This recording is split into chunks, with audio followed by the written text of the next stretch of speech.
English पर आ जाते हैं। इंग्लिश के लिए आपको ग्रामेटिकल क्वेश्चंस जो हैं उन्हें फेस करना है। आपको रीडिंग कॉम्प्रिहेंशन के जो क्वेश्चंस हैं उन्हें सॉल्व करना है। वोकेबुलरी के क्वेश्चंस आएंगे, उन्हें भी आपको अच्छा मास्टर करना है। तो इसके लिए मैं आपको कुछ बुक्स बता देता हूँ। हर एक बुक को गाइस 3-3 बार लगाना है। जैसे कि जो कॉन्सेप्ट वाली बुक है हमारी क्लास नोट्स, उसको तो आप रीजनिंग जो है मेरे ख्याल से ये गेम चेंजर होने वाला है एसएससी सीजीएल की जो एग्ज़ाम होने वाली है आगे 2022। क्योंकि everyone, my name is Siddharth urea, I am 2019 batch selected excise inspector. 2019 मेरा फर्स्ट एंड लास्ट अटैम्प्ट था और इसी अटैम्प्ट में मैंने एक्साइज इंस्पेक्टर की पोस्ट हासिल की। इससे पहले मैं बैंक ऑफ इंडिया में एज ए कैशियर 1.5 साल तक काम कर चुका हूँ और अभी मैं एक्साइज इंस्पेक्टर की ट्रेनिंग पर हूँ।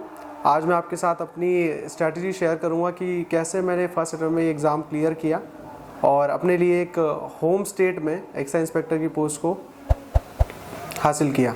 तो सबसे पहले हम लोग आ जाते हैं मैथमेटिक्स की मेरी क्या स्ट्रैटेजी थी। देखो, मैथमेटिक्स के लिए आपको 2 चीज़ों पे कमांड होना ज़रूरी है। सबसे पहली है हमारी कॉन्सेप्ट्स, दूसरे हैं प्रैक्टिस। आपको कॉन्सेप्ट्स जो हैं एक अच्छे टीचर से सीख लेना है, या तो आप किसी का ऑनलाइन कोर्स परचेज कर सकते हैं या फिर आप यूट्यूब के जो फ्री वीडियोस पढ़े हैं वहाँ से भी आप सीख सकते हैं। ऑनलाइन के लिए मैं आपको सजेस्ट करूँगा कि या तो आप इवन कोचिंग सेंटर के भूतेश सर से पढ़ लीजिए या फिर आप करियर व्हील ऐप के गगन प्रताप सर या राकेश यादव सर से पढ़ लीजिए। और उसके बाद हम लोग प्रैक्टिस की बात करें तो आपको प्रीवियस ईयर के जो पेपर्स हैं या जो TCS के जो क्वेश्चन कंडक्ट हुए हैं वहाँ से आपको मेन फोकस रखना है। जैसे कि बुक्स की मैं बात करूं तो सबसे पहले हम लोग कॉन्सेप्ट सीखने के लिए ले आएंगे राकेश यादव सर की क्लास नोट्स बुक लेके आना है आपको। और प्रैक्टिस के लिए आप किरण की प्रीवियस ईयर ले सकते हैं या तो फिर आप राकेश यादव की जो 7400 आती है आप वो भी ले सकते हैं। आपको हर एक बुक को गाइस 3-3 बार लगाना है। जैसे कि जो कॉन्सेप्ट वाली बुक है हमारी क्लास नोट्स, उसको तो आप 4 या 5 बार भी लगा सकते हैं, लेकिन जो प्रैक्टिस वाली है आपको फर्स्ट टाइम में जब आप लगाएंगे उसको तो आप इजीली धीरे धीरे एक एक क्वेश्चन करेंगे ताकि आप यूज टू हो जाए इन क्वेश्चन से। उसके बाद आप स्पीड बढ़ाने के लिए टाइमर लगाइएगा। जैसे कि कोई भी एक चैप्टर मैंने उठा लिया, मान लीजिए मैंने परसेंटेज लिया है, तो उसके मैं 100 क्वेश्चन सिलेक्ट कर लूँगा और उस पर एक टाइमर लगा दूंगा। लेट से मैंने 40 मिनट का टाइमर लगा दिया। अब आपको उस टाइम लाइन के अंदर ही वो क्वेश्चन को सॉल्व करना है ताकि आपकी स्पीड बने, क्योंकि आप सेकेंड टाइम इसको सॉल्व कर रहे होगे तो आपकी स्पीड आने लगेगी। कुछ बार ऐसा भी होगा कि आपसे कुछ क्वेश्चन नहीं बनेंगे तो आपको उनको स्किप कर देना है, क्योंकि इस एक्सरसाइज से आप क्या सीखोगे कि जब हम मॉक टेस्ट दे रहे होंगे या जब हम रियल एग्ज़ाम दे रहे होंगे तो वहाँ पर हमें स्किपिंग की आर्ट आना चाहिए, तो वहाँ से ये आपका हो जाएगा। उसके बाद इंग्लिश पर आ जाते हैं। इंग्लिश के लिए आपको ग्रामेटिकल क्वेश्चंस जो हैं उन्हें फेस करना है। आपको रीडिंग कॉम्प्रिहेंशन के जो क्वेश्चंस हैं उन्हें सॉल्व करना है। वोकेबुलरी के क्वेश्चंस आएंगे, उन्हें भी आपको अच्छा मास्टर करना है। तो इसके लिए मैं आपको कुछ बुक्स बता देता हूँ, आप वहाँ से कर लीजिएगा। जैसे कि मैंने जो बुक पढ़ी थी वो है अरिहंत की SC गुप्ता की बुक। काफ़ी यूज़फुल बुक थी मेरे लिए और स्पेशली जो हिंदी मीडियम के जो छात्र हैं उनके लिए तो बहुत ही यूज़फुल है, क्योंकि इसमें बहुत ही अच्छे से वर्ड टू वर्ड हर एक कॉन्सेप्ट्स को, हर एक चैप्टर में जो चीज़ें हैं उन्हें समझाया गया है। तो एक इजी लर्निंग कहेंगे मैं इस बुक के माध्यम से मैंने इसे सीखा। दूसरी बुक मैं आपको सजेस्ट करूँगा MBA पब्लिकेशन की, जिसमें सेट आते हैं SSC के जितने भी एग्ज़ाम हुए हैं, CGL, CPO, CHSL, उनके 2000 मान लीजिए पिछले 10 साल के जो पेपर हैं वो आपको उसमें मिल जाएंगे। तो वहाँ से आप टेस्ट की प्रैक्टिस कर सकते हैं। और उस बुक के अंदर एक बहुत अच्छी चीज़ दी हुई है कि उसमें ना आपको लिस्ट वाइज वोकेबुलरी मिल जाएगी। जैसे आपको ईडियम फ्रेजेस मिल जाएंगे, उसके अंदर वन वर्ड सब्स्टिट्यूशन मिल जाएंगे, या फिर फ्रेजल वर्ब्स आती हैं उसके अंदर, वो भी आप अच्छे से याद कर सकते हो। तो रिवीजन में ना वो काफ़ी हेल्पफुल होती है आपके लिए। तो ऐसे आप इंग्लिश कर लेना। हाँ, और रीडिंग कॉम्प्रिहेंशन की बात करूं तो आपको या तो आप नॉवल पकड़ लो, कोई सी भी आप नॉवल खरीदते जाओ, और या तो आप नॉवल ले लो, नॉवल पढ़ो, उसकी आदत डालो ताकि आपके रीडिंग कॉम्प्रिहेंशन स्ट्रांग हो जाए, जिससे आप पैसेज जो है कम टाइम में इजीली सॉल्व कर पाओ। या नॉवल में आपका इंटरेस्ट नहीं है तो आप न्यूज़पेपर भी यूज़ कर सकते हो। इंग्लिश न्यूज़पेपर के लिए आप या तो हिंदू पढ़ सकते हो या टाइम्स ऑफ इंडिया या इंडियन एक्सप्रेस, मैं यूजुअली टाइम्स ऑफ इंडिया पढ़ता था क्योंकि मेन काम मेरा करंट अफेयर्स का उसमें नहीं था। हमारा जो लेना देना है सिर्फ इंग्लिश रीडिंग कॉम्प्रिहेंशन से, तो आप इंग्लिश से रिलेटेड जो भी हो न्यूज़पेपर जो है वो आप ले सकते हो। वोकेबलरी की बात करूँ तो आपको केवल प्रीवियस ईयर की जो वोकेबलरी आई है से आपको केवल वही प्रिपेयर करना है, उससे बाहर मत जाना। जब तक आपको ऐसा लगे कि 95% मेरी वोकेबलरी स्ट्रांग हो गई है, तब तक आपको नई वोकेबलरी नहीं पढ़ना है। आपको केवल वही वर्ड्स बार बार रिपीट करना है, क्योंकि आप बार बार चीज़ें भूलोगे भी। आपको रिवीजन पे मेन फोकस करना है वोकेबलरी के अंदर। तो उन वर्ड्स को बार बार पढ़िए, उन इडियम फ्रेजेस और फ्रेजल वर्ब्स को बार बार पढ़िए, ताकि आप स्ट्रॉन्ग एक कैंडिडेट बन पाओ। उसके बाद बात कर लेते हैं जीके की। जीके के लिए मैं कहूँगा कि इस बार उन्होंने वेटेज बढ़ा दिया है, तो हमें प्रिपरेशन भी अच्छी करना पड़ेगी। आप लूसेंट्स की बुक ले लीजिए, जो यूनिवर्सल बुक है, सारे लोग उसी को पढ़ते हैं, आप उसको अच्छे से पढ़िए।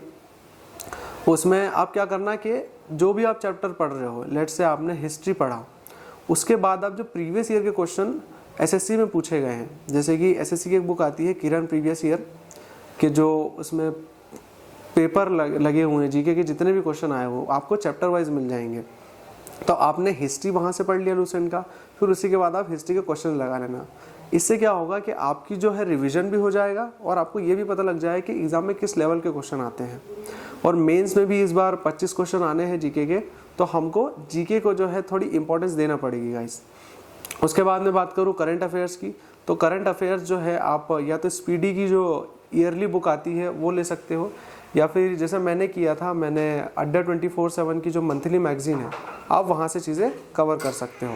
तो ये 3 बुक है, मैं आपको रैपअप कर देता हूँ। एक तो लूसेंट्स की बुक हो गई, दूसरी हो गई हमारी किरण की प्रीवियस ईयर, तीसरे जो हमारे करंट अफेयर्स का सोर्स मैंने आपको बताया अड्डा 24/7। तो इतना तो सफिशिएंट है आई थिंक, मुझे ऐसा लगता है, अगर आप इसको अच्छे से पढ़ें। इसके अलावा आप कुछ और ऐड करना चाहें तो आप जो ग्रेड अप या टेक्स्ट बुक पे जो टेस्ट वगैरह होते हैं आप उनको लगाइए, या फिर मॉक टेस्ट से जो आपको क्वेश्चन मिलेंगे उन्हें नोट डाउन करिए और उनके बारे में सर्च करने की कोशिश करिए। जैसे मान लीजिए G7 समिट जो हुआ है, उसके बारे में क्या क्या उसमें कौन सी कंट्रीज़ आती हैं, फिर कंट्रीज़ की क्या कैपिटल हैं, या किन्हीं कंट्रीज़ का अगर वॉर चल रहा है तो उनसे हम कैसे कनेक्ट कर सकते हैं, ये चीज़ें आपको देखना पड़ेंगी उसमें।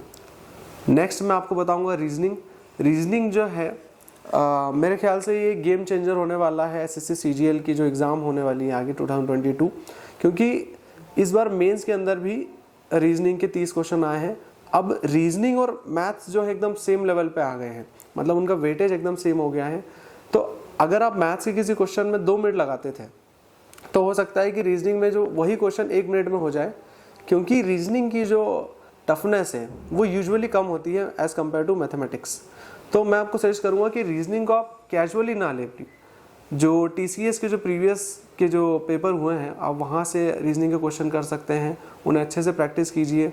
हो सके तो थोड़ा बैंकिंग की ओर भी जाइए, वहाँ से भी क्वेश्चंस अच्छे आपको मिल जाएंगे, क्योंकि वहाँ पर टफ क्वेश्चन होते हैं, तो आपकी प्रैक्टिस काफ़ी अच्छी हो जाएगी। तो रीजनिंग के लिए मैं आपको एक ही बुक सजेस्ट करूँगा, वो है किरण के प्रीवियस ईयर। जो टीसीएस के जो सेट्स हैं आप उनको यूज़ में लाइए और मॉक टेस्ट ज़्यादा से ज़्यादा लगाइए। अब मैं आपको मेरी कुछ मिस्टेक्स जो मेरी प्रिपरेशन में हुई है मैं आपको बताना चाहूँगा, ताकि आप वो ना करें। मैं क्या करता था कि मैं बुक्स जो है कभी कभी ज़्यादा ले आता था, तो आपको ये ध्यान रखना है कि आपको लिमिटेड रिसोर्सेज ही रखना है। कभी भी आपको ये नहीं करना है कि ये बुक भी ले लेता हूँ, इसके अंदर थोड़े कुछ ज़्यादा क्वेश्चन मिल जाएंगे या कुछ ज़्यादा अच्छे समझ आएगा। नहीं, आप एक अच्छी अपनी खुद की स्ट्रैटेजी बनाइए और दूसरे लोगों की भी इंटरव्यूज़ देखिए। फिर बुक्स हो सके तो आप पीडीएफ के फॉर्म में देख लीजिए पहले कि क्या ये मेरे लिए यूज़फुल होगी या नहीं होगी, उसके बाद ही उसको परचेस कीजिए। उसके बाद आप जो मैथमेटिक्स या इंग्लिश के जो है उनके नोट्स बनाते चलिए। और मैथमेटिक्स में आपको एक चीज़ वार्न करना चाहूँगा कि आप नोट्स जो है बहुत ज़्यादा ना बना लें। ऐसा ना हो कि आप हर एक क्वेश्चन जो भी आपके टीचर ने बनाया है या बताया है आपको, वो हर चीज़ आप नोट्स में कॉपी कर रहे हैं। आपको क्या करना है, केवल कॉन्सेप्ट्स वाली चीज़ें जो हैं वो आपको केवल अपने नोटबुक में नोट डाउन करना है, ताकि आपकी नोटबुक काफ़ी ज़्यादा मोटी ना हो और आप रिवीजन जो है ईजिली कर पाएँ। इसलिए हर एक क्वेश्चन के लिए केवल एक कॉन्सेप्ट लिखेंगे, हम पूरा क्वेश्चन नहीं उतारेंगे, ताकि हम बाद में उसको रिवीजन में अच्छे से यूज़ कर सकें। और मॉक टेस्ट जो है आपको कौन कौन से लगाना मैं ये भी बता देता हूँ। आप सबसे पहले तो आप टेक्स्ट बुक ले लीजिए, सब सस्ता आता है, सबसे सस्ता और सबसे अच्छा भी है। टेक्स्ट बुक का आप मॉक टेस्ट लगाइए, उसमें प्रीवियस ईयर के पेपर अगर आप बिगनिंग में हैं तो प्रीवियस ईयर से स्टार्ट कीजिए, और धीरे धीरे जैसे आपके मार्क्स का स्कोर बढ़ता जाएगा उसके बाद आप जो उनके मॉक टेस्ट है उस पर भी लगाइए। उसके बाद आप चाहें तो बायजूस ले सकते हैं, एसएससी कोर का आता है वो भी यूज़ कर सकते हैं, और ऑलिव बोर्ड का भी ले सकते हैं अगर आपको लेवल अप करना है तो। बाकी मैं ये कहूँगा कि मैंने केवल text book grade up use किया था, और आई थिंक उतना सफिशिएंट होता है अगर आपको अच्छे मार्क्स स्कोर करना है तो। हाँ, एक बात और मैं आपको बता दूं कि जब भी मैं कुछ क्वेश्चन या मॉक टेस्ट में कुछ भी मिस्टेक करता था तो मैं उस क्वेश्चन को नोट डाउन कर लेता था। लेट सपोज कभी कभी क्या होता है कि मॉक टेस्ट में आप इतनी सिली मिस्टेक करते हो कि आपको खुद विश्वास नहीं होता। एक बार क्या हुआ था कि मैं 3+5 को मैंने 15 लिख दिया था, तो उन चीज़ों को मैं उस क्वेश्चन को मैं अपनी नोट डाउन में नोट कर लेता था। मिस्टेक्स नाम से मैंने एक कॉपी बना ली थी, और बाद में मैं उन क्वेश्चंस को सॉल्व किया करता था ताकि मेरी सिली मिस्टेक्स ना हो। तो गाइज यही थी मेरी स्ट्रैटेजी और मेरी जो बुक्स रिसोर्सेस। आशा करता हूँ कि आपको ये मेरी स्ट्रैटेजी पसंद आई होगी। आप भी इन चीज़ों को अप्लाई कीजिए अपनी प्रिपरेशन में। Thank you very much.